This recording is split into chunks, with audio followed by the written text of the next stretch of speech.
ഭ്രാന്തന്റെ പ്രണയം an unconditional love story ഭാഗം 92. അടുക്കളയിൽ നിന്നും ഒരു ട്രേയിൽ പായസം നിറച്ച ഗ്ലാസുമായി ചിന്നു ഇറങ്ങി വന്നു.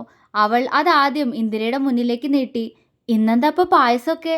ഇന്ദിര പുഞ്ചിരിയോടെ ചോദിച്ചുകൊണ്ട് ഗ്ലാസ് എടുത്തു. അപ്പച്ചി വന്നതിന്റെ സന്തോഷം. എല്ലാം ഏൽപ്പിച്ചിട്ടാ വിനോദിനെ അങ്ങോട്ട് പോന്നെ.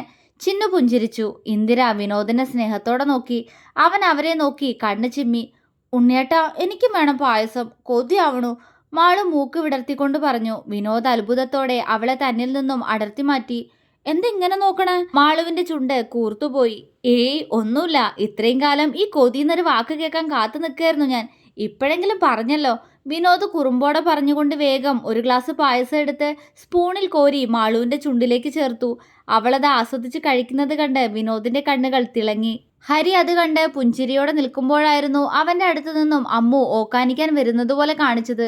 ഹരി അവളെ ആകുലതയോടെ നോക്കുമ്പോഴേക്കും കയ്യിലെ പായസത്തിന്റെ ഗ്ലാസ് പവിത്രയുടെ കയ്യിലേക്ക് ഏൽപ്പിച്ചുകൊണ്ട് അവൾ അടുക്കള ഭാഗത്തേക്ക് പാഞ്ഞിരുന്നു.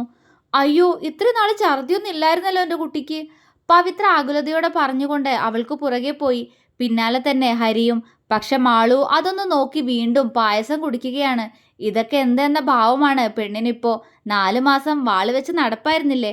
അമ്മുവിന്റെ വാ കഴുകിച്ച് പവിത്രയും ഹരിയും കൂടി അവളെ സോഫയിൽ കൊണ്ടുവന്നിരുത്തി. അമ്മു തളർച്ചയോടെ ഹരിയുടെ നെഞ്ചിലേക്ക് ചാരിയിരുന്നു. എന്താടാ, ഇപ്പൊ എങ്ങനെയുണ്ട്?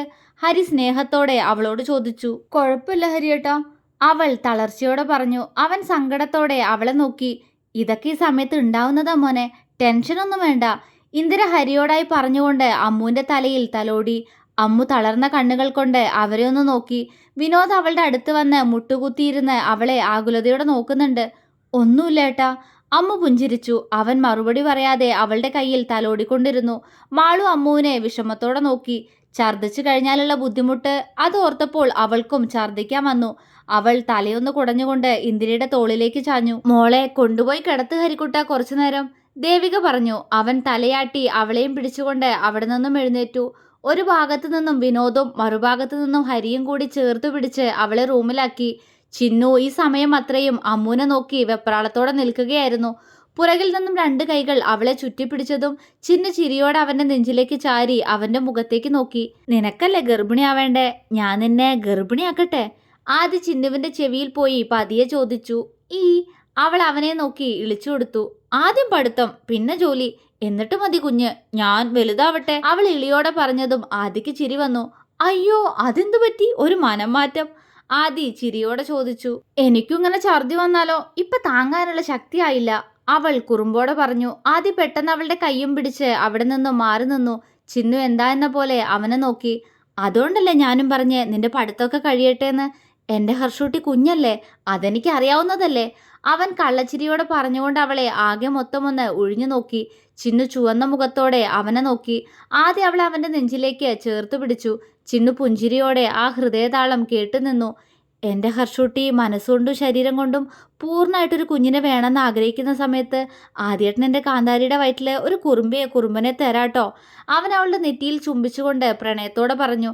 ചിന്നു അവന്റെ താടിയിൽ ചുംബിച്ച് സമ്മതം അറിയിച്ചു. ശ്രീലയത്തിൽ അന്ന് മുഴുവൻ ആഘോഷമായിരുന്നു. ഇന്ദിര വന്ന സന്തോഷവും കൂടെ ചിന്നുവും ആദിയും എല്ലാവരും ഒത്തുകൂടിയ ദിവസം.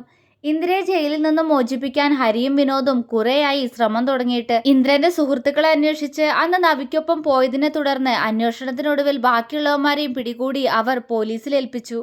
അവരുടെ ലാപ്പിൽ നിന്ന് ഒരുപാട് മോശം വീഡിയോസ് പോലീസ് കണ്ടെടുത്തു. അതും റേപ്പാണെന്ന് ഒരു തവണ നോക്കുന്ന ആർക്കും മനസ്സിലാവുമായിരുന്നു.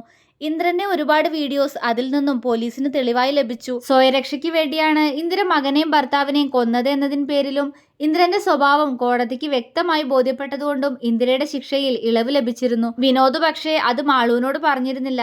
അവളുടെ സന്തോഷം നേരിട്ട് കാണുവാൻ അവൻ കാത്തിരുന്ന ദിവസമായിരുന്നു ഇന്ന്. മാളുവിനെ ചേർത്തു പിടിച്ചിരിക്കുമ്പോഴും പക്ഷേ ഇന്ദിരയുടെ കണ്ണുകൾ ചുറ്റും ആരെയോ തിരഞ്ഞുകൊണ്ടിരുന്നു. ആരോടെങ്കിലും അവളെക്കുറിച്ച് ചോദിക്കാമെന്ന് കരുതിയെങ്കിലും അവരത് വേണ്ടെന്ന് വെച്ചു. അല്പനേരത്തിന് ശേഷം ഹാളിലേക്ക് കയറി വരുന്ന കല്യാണിയെ കണ്ട് ഇന്ദിര അവരെ ഉറ്റുനോക്കി. കല്യാണി അവരെ നോക്കിയൊന്ന് പുഞ്ചിരിക്കാൻ ശ്രമിച്ചു. ഇന്ദിര ഒന്ന് പുഞ്ചിരിച്ചുകൊണ്ട് തലയാട്ടി. എവിടെയായിരുന്നു ഇത്രയും നേരം? ഇന്ദിര മാളുവിന്റെ അടുത്തു നിന്നും എഴുന്നേറ്റുകൊണ്ട് കല്യാണിയോട് ചോദിച്ചു. എനിക്ക് വയ്യാതായതെല്ലാം അറിഞ്ഞു കാണൂലോ. ഇന്ന് ഹോസ്പിറ്റലിൽ പോവേണ്ട ദിവസമായിരുന്നു. ട്രീറ്റ്മെന്റ് ഇപ്പോഴും ഉണ്ട്. കല്യാണി ചിരിക്കാൻ ശ്രമിച്ചു. ഗൗരിമോള്, ഇന്ദിര ചോദിച്ചു. കല്യാണിയുടെ കണ്ണുകൾ ഹാളിലേക്ക് നീണ്ടു.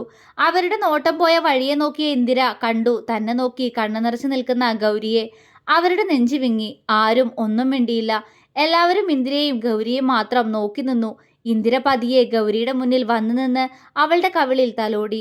അപ്പച്ചി, അവളുടെ സ്വരമിടറി. സുഖാണോ കുട്ടി? ഇന്ദിര ചോദിച്ചു. സുഖം.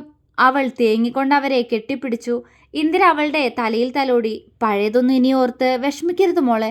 അതെല്ലാം കഴിഞ്ഞു. ഒരു ദുസ്വപ്നം പോലെ മറന്നു കളയെല്ലാം. എന്നിട്ട് പുതിയൊരു ജീവിതം തിരഞ്ഞെടുക്കുക.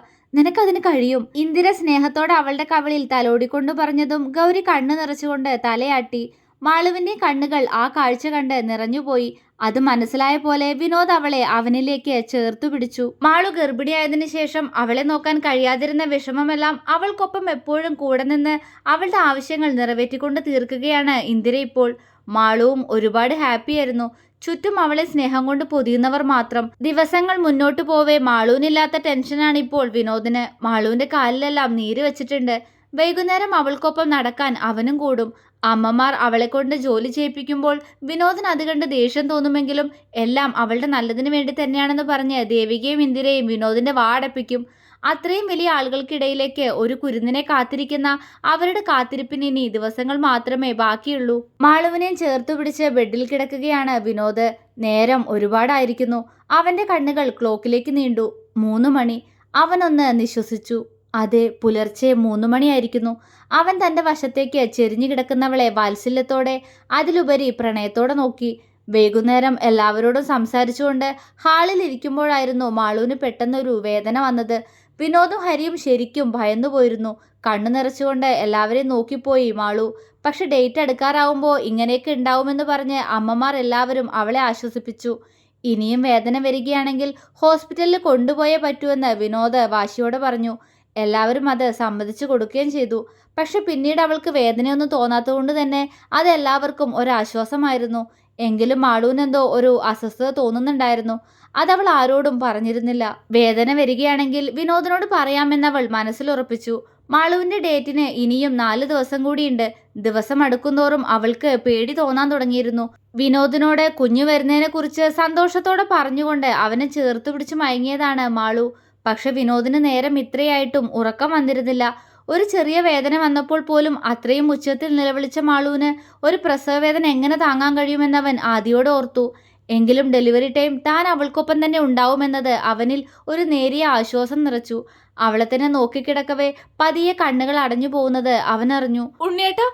ബെഡിൽ നിന്നും വേദനയോടെ കരഞ്ഞു വിളിച്ചുകൊണ്ട് മാളു പതിയെ എണീറ്റിരുന്നു. മയക്കത്തിലേക്ക് വഴുതി വീണ വിനോദ് ആ ശബ്ദത്തിൽ ഞെട്ടലോടെ കണ്ണുകൾ തുറന്നു.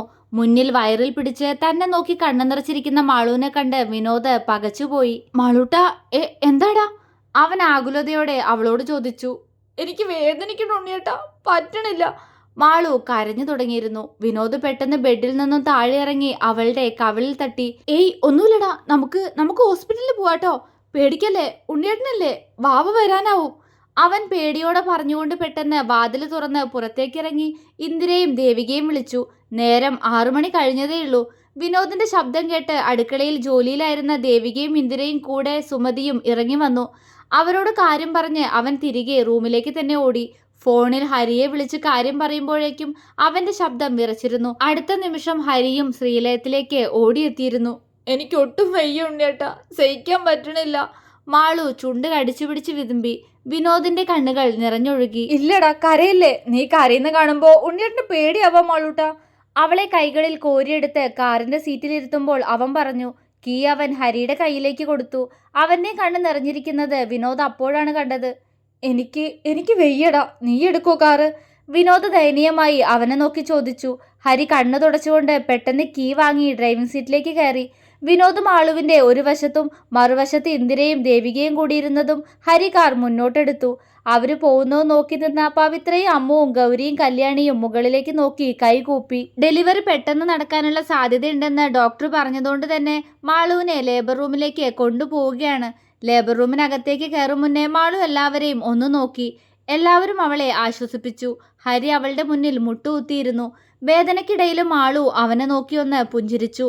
വേഗം വരണട്ടോ വാവയും കൊണ്ട്, ഹരിയേട്ടൻ ഇവിടെ കാത്തിരിക്കും. അവൻ സ്നേഹത്തോടെ പറഞ്ഞു. അവൾ മൂളി. ഹരി അവിടെ നിന്നും എഴുന്നേറ്റ് തളർച്ചയോടെ നിൽക്കുന്ന വിനോദിന്റെ തോളിലൊന്ന് തട്ടി.